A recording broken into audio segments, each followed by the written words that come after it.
plaisir de taper un peu.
Peut-être une vingtaine de personnes, mais pas une centaine. La France en a besoin. Oui, honneur. La France en a besoin. Oui, honneur. La France en a besoin. Oui, honneur. La France en a besoin.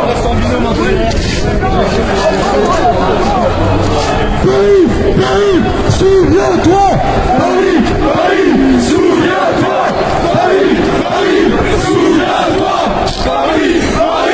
souviens-toi. Paris, souviens-toi. Il se passe un peu la nuit. Ouais, après la notion. Louis XVI à Paris, à bas la République. Louis XVI à Paris, à bas la République. Louis XVI à Paris, à bas la République. Louis XVI à Paris, à bas la République. À Paris, à bas la République. Louis XVI à Paris, à bas la République. Le roi, demain, la France se souvient. Le roi, demain, la France se souvient. Le roi, demain, la France se souvient. Gloire, honneur, honneur, Louis XVI. Gloire, honneur, honneur, Louis XVI. Gloire, honneur, au roi Louis XVI. Gloire, honneur, au roi Louis XVI. Gloire, honneur, au roi Louis XVI. Gloire, honneur, au roi Louis XVI. Paris, souviens-toi. Paris, souviens-toi. Paris, souviens-toi. Paris, souviens-toi. Paris, souviens-toi. Pour la France, honneur, au roi. Pour la France, honneur, au roi. Pour la France, honneur, au roi. Honneur, la France en a besoin. Paris, souviens-toi. Paris, souviens-toi. Paris, souviens-toi. Paris, souviens-toi.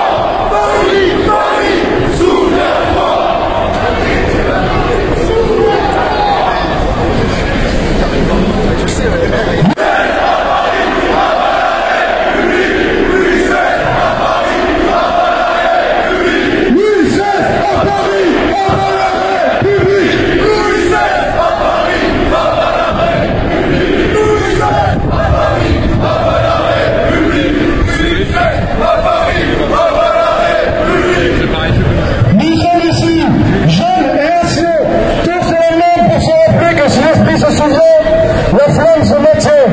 Et cette flamme, ce n'est pas une flamme de bougie, d'historien nostalgique de l'ancien temps, mais une flamme qui réduirait ensemble les ennemis intérieurs et extérieurs de la France. Paris, souviens-toi. Paris, souviens-toi. Paris, souviens-toi. Paris, souviens-toi. Paris, souviens-toi. Souviens-toi.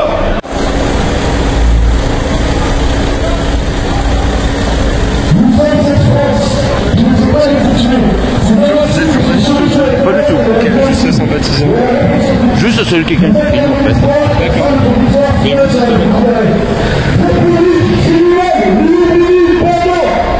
République,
Et le roi Louis XVI, avant de mourir, nous a laissé, aux Français de son temps, mais aussi à ceux qui leur ont succédé, c'est-à-dire nous, un texte qui est son testament. Dans un testament, on met évidemment ce qu'on veut léguer aux autres. Et dans ce texte-là, il a mis ce qu'il voulait donner à la France après un règne qui est malheureusement très méconnu, qui gagnerait à être connu. Et évidemment, je ne peux que vous conseiller à tous de vous intéresser à ce règne qui a vu renaître les armes de la France qu'on connaît évidemment en mère des arts, des armes et des lois. Je vais donc vous lire le testament. Et je me décale encore. Et je vais juste vous demander une chose, pour les messieurs qui portent un couvre-chef, je vais vous demander de l'enlever pendant que je vais lire ce testament, en signe de respect pour la personne qui l'a écrit et pour ce que ce texte contient lui-même. Au nom de la très sainte Trinité, du Père et du Fils et du Saint-Esprit. Aujourd'hui, 25e jour de décembre, 1792. Moi, Louis XVIe du nom, roi de France, étant depuis plus de 4 mois enfermé avec ma famille dans la tour du Temple à Paris, par ceux qui étaient mes sujets, et privé de toute communication quelconque, même depuis le 11 courant avec ma famille, de plus, impliqué dans un procès, dont il est impossible de prévoir l'issue à cause des passions des hommes, et dont on ne trouve aucun prétexte ni moyen dans aucune loi existante.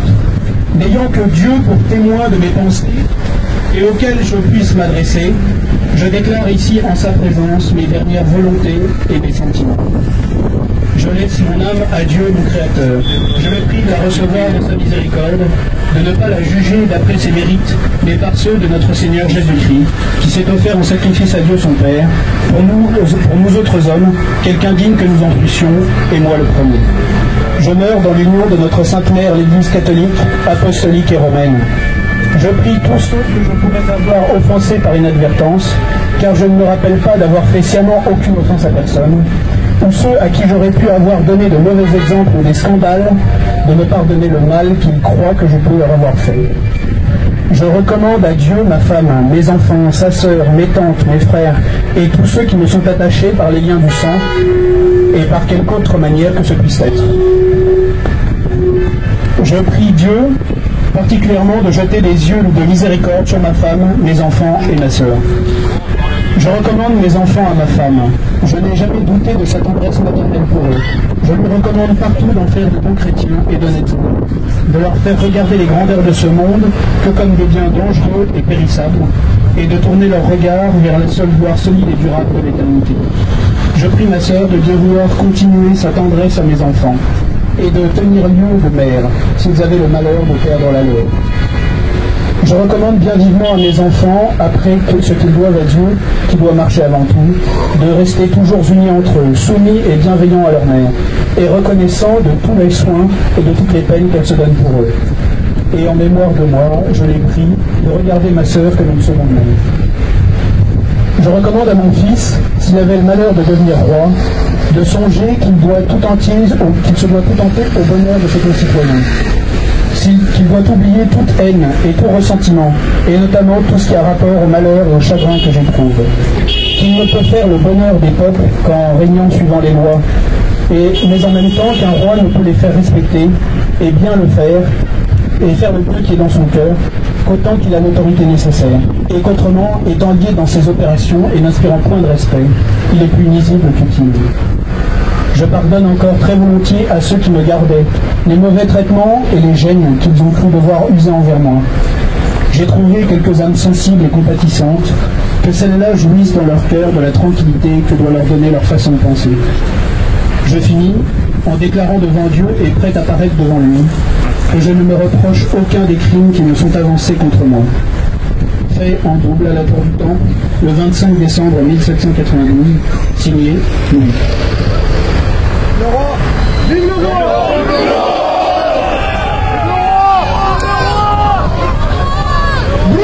honneur au roi Louis XVI! Gloire, honneur au roi Louis XVI! Gloire, honneur au roi Louis XVI! Gloire, honneur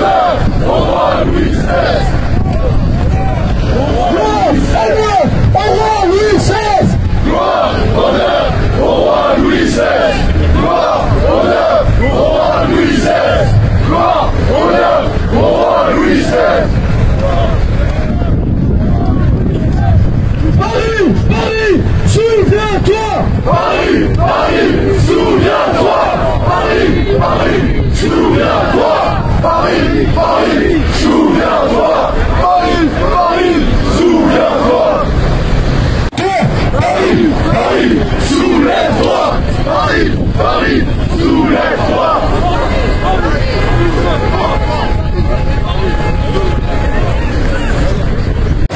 Anti-républicain!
Aujourd'hui, l'anarchie, demain la monarchie. Aujourd'hui, l'anarchie, demain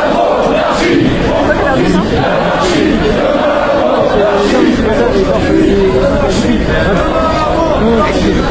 Est-ce que tu vois, est-ce que tu as vu Maya?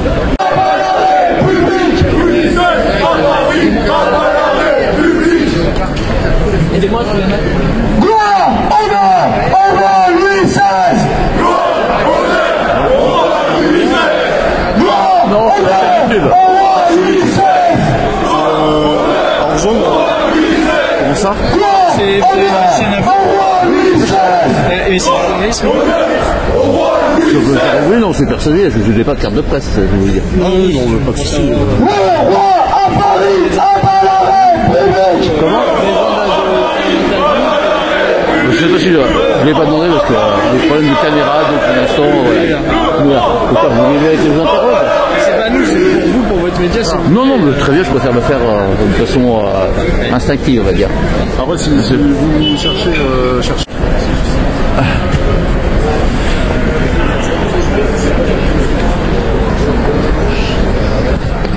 Gloire, honneur, au roi Louis XVI. Gloire, honneur, au roi Louis XVI. Gloire, honneur, au roi Louis XVI. France, jeunesse, royauté. France, jeunesse, royauté. France, jeunesse, royauté. France, jeunesse, royauté. France, jeunesse, royauté.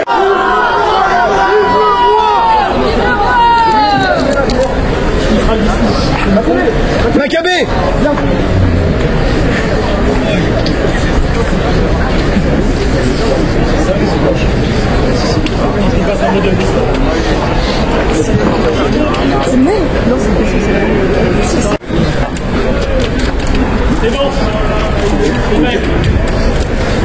Bonsoir camarades, j'aimerais vous raconter quelque chose. La chapelle expiatoire devant laquelle nous sommes réunis n'est pas un endroit neutre, loin s'en faut. Les ennemis de la France, parce qu'elle leur rappelait leurs crimes inexpiables, fomentèrent sa destruction à de nombreuses reprises. Mais par 2 fois, elle fut sauvée par des héros dont peu connaissent encore le nom. La première fois, ce fut avant même sa construction.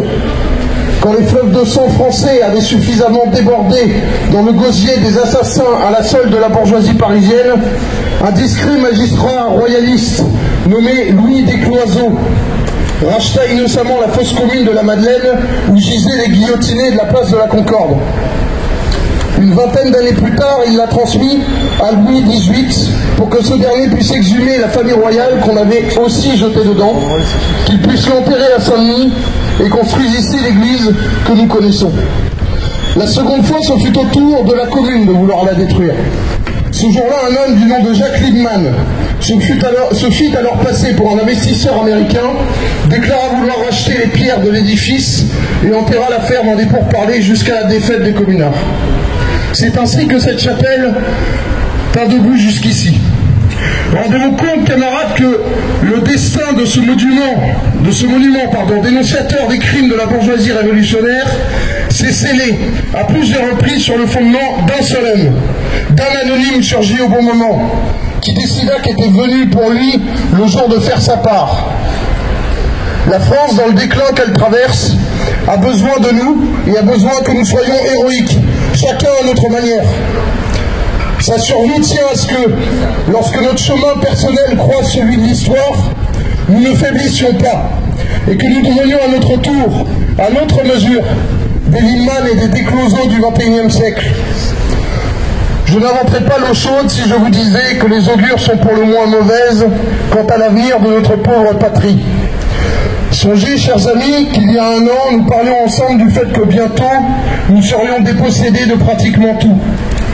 Le moins que l'on puisse dire, et qu'aujourd'hui se voit être pire qu'hier.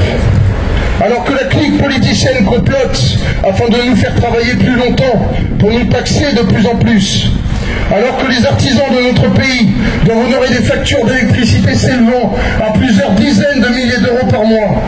Alors qu'au même moment où la plutocratie mondiale discutait tranquillement au forum de Davos, s'était récemment ouvert le procès des ordures qui ont tué une jeune femme du nom d'Axel Dorier, et que chaque semaine, des innocents se font massacrer par des étrangers qui n'ont rien à faire sur notre sol. Alors que nous voyons chaque jour notre pays disparaître, un peu plus sous les coups sans pitié de l'oligarchie qui sacrifie nos vies sur l'autel de ses intérêts cupides. Aujourd'hui, qui pourrait oser nous donner tort?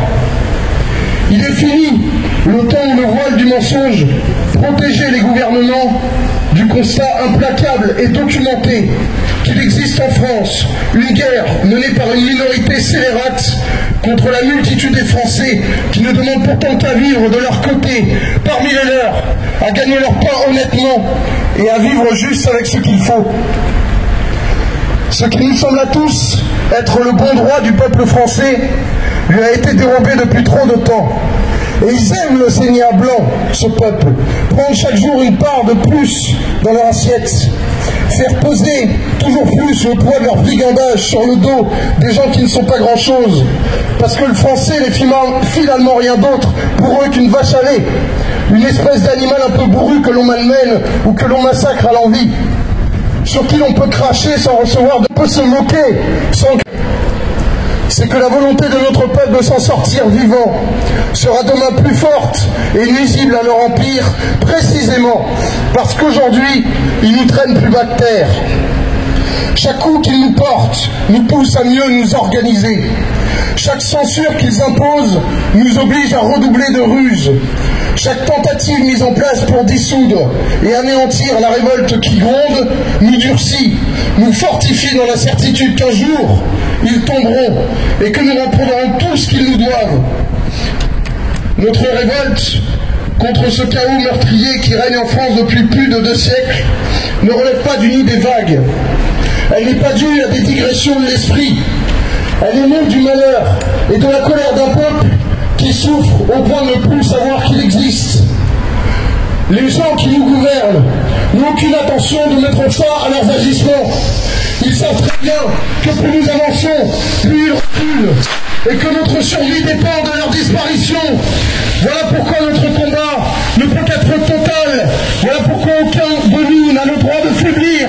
Voilà pourquoi nous n'avons rien à demander à ces gens qui n'ont jamais rien fait pour le bien d'une nation qui leur est étrangère, mais que nous nous battrons jusqu'au bout pour qu'elle survive et que soient punis tous les crimes et les malversations commis depuis l'assassinat du 21 janvier 1793. Il ne s'agit ni de négociations, ni de moyen terme, et nous ne nous attendons pas à ce qu'ils nous écoutent. Non, ce que nous souhaitons, c'est que la force de notre révolte pousse Emmanuel Macron et sa cohorte d'escrocs hors de leur beau palais, qu'elle les dépouille de leur probande, qu'elle punisse les coupables, et que l'on rende enfin aux nôtres la patrie qui leur manque, le pain qu'on leur vole, et la justice qu'on leur refuse. Je vous remercie.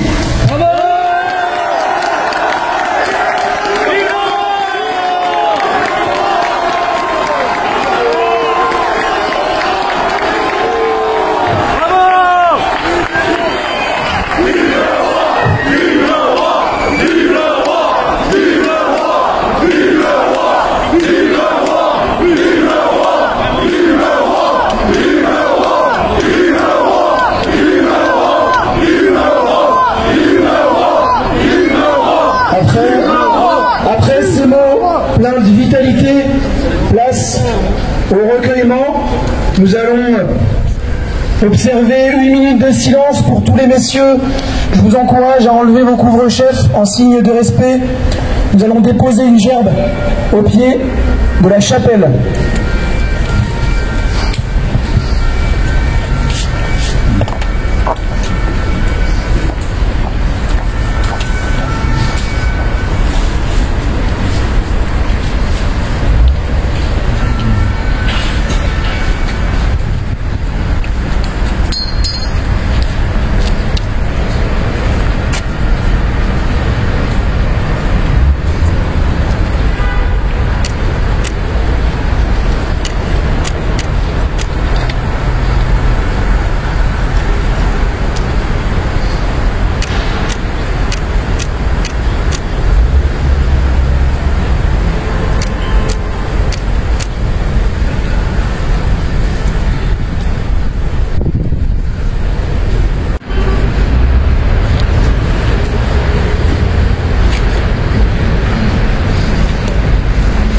observé. Je vais donc annoncer la dispersion de la manifestation et de la commémoration en souvenir de Louis XVI. Une quête va passer au sein des rangs, histoire de pouvoir couvrir les frais de cette manifestation bénévole. Je vous remercie d'être venus. Essayez de vous disperser le plus rapidement possible. Et la soirée qui est prévue sur la péniche n'est accessible donc que à ceux qui ont pris leur place en avance.